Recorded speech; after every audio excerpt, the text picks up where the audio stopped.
A'udhu billahi minash shaitanir rajim. Bismillahirrahmanirrahim. Alhamdulillahi rabbil alamin. Wassalatu wassalamu ala rasulina Muhammadin wa ala alihi wa sahbihi ajma'in. Rabbi shrah li sadri wa yassir li amri wahlul 'uqdatan min lisani yafqahu qawli, amma ba'd. Assalamu alaikum wa rahmetullahi wa barakatuhu. Moje ime je Fuad Seferagić i danas ćemo se družiti uz temu mogu li nemuslimani liječiti od sihra. Svakako je sigurno da nemuslimani mogu učiti Kur'an, posebno nemuslimani iz arapskog govornog područja, i sigurno je da će neki džin pokazati reakciju jer je Kur'an sam po sebi lijek, ali ozbiljniji slučajevi se ne mogu tretirati bez potpunog uvjerenja i vjere u Allaha subhanahu wa ta'ala, jer se džini ne pokoravaju onome ko se nije pokorio uzvišenom gospodaru.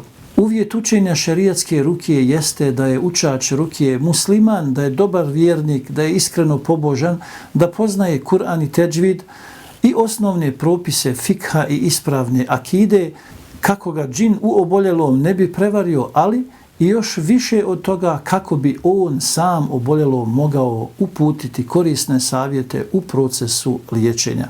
Na području Balkana se susrećemo sa šarenolikim profilima raznovrsnih duhovnih ljekara pod navodnim znacima i iscijelitelja nemuslimana koji su u zbilji samo sihirbazi. Ili su samo šarlatani, ili su i jedno i drugo koji se služe sa džinima kako bi se dokazali u masi da su oni pred Bogom ili Bogom odabrani ljudi, da poznaju nevidljivi svijet i da mogu upravljati njime.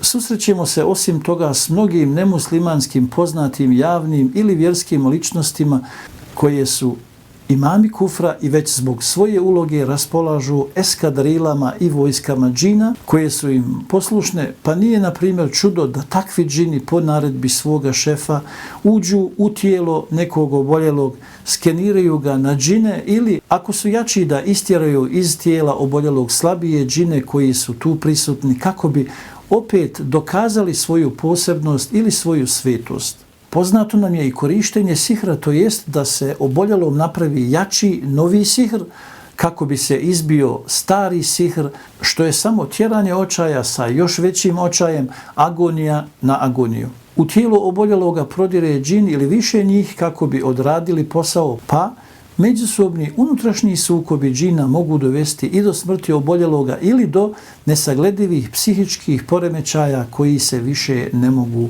izliječiti. Islamom je zabranjeno korištenje harama da bi se postigao halal, jer cilj ne opravdava sredstvo. Na primjer, ne može neko ko čini zinaluk pa se iz toga rodi dijete očekivati da ono jednoga dana postane hafiz Kur'ana, ne bi li to dijete opravdalo vlastiti haram, niti se može opravdati da neko uzgaja šljive i proizvodi rakiju pod isprikom da će od zarađenih para sagraditi džamiju, a usput zatrovati ili učiniti ovisnim ili alkoholiziranim čitavo jedno naselje ili makar samo jednoga pojedinca. Nije mi poznato da je negdje neki oboljeli izgubio život tokom ispravnog liječenja Kur'anom, jer je Kur'an lijek, ali se na internetu može često pročitati o slučajevima egzorcizma gdje su osobe podlegle pod seansama ili ostale trajno psihički opterećene. Nevjerovatno je koliko se medijskog prostora posvećuje prevarantima i nadriljekarima koji se služe najgorim podvalama ne bi li zaveli gledaoce, jer ovakve emisije povećavaju kvotu gledanosti određenih kanala. Ciljano se odredi 10 ili više poznanika koji nazovu direktno u program hvaleći u emisiji prisutnog sihirbaza, veličajući njegove nadnaravne sposobnosti kako bi što više ljudi nazvalo, a telefonski poziv je posebno skup. Žalosno je što zaista neki muslimani pored Kur'ana časnog i pored liječenja šerijatskom rukijom odlaze nemuslimanima da ih oni navodno liječe, a nisu svjesni da im oni bolest samo povećavaju i da takvim gestom najvjerovatnije izlaze iz okrilja Allahove milosti. Assalamu alaikum wa rahmetullahi wa barakatuh.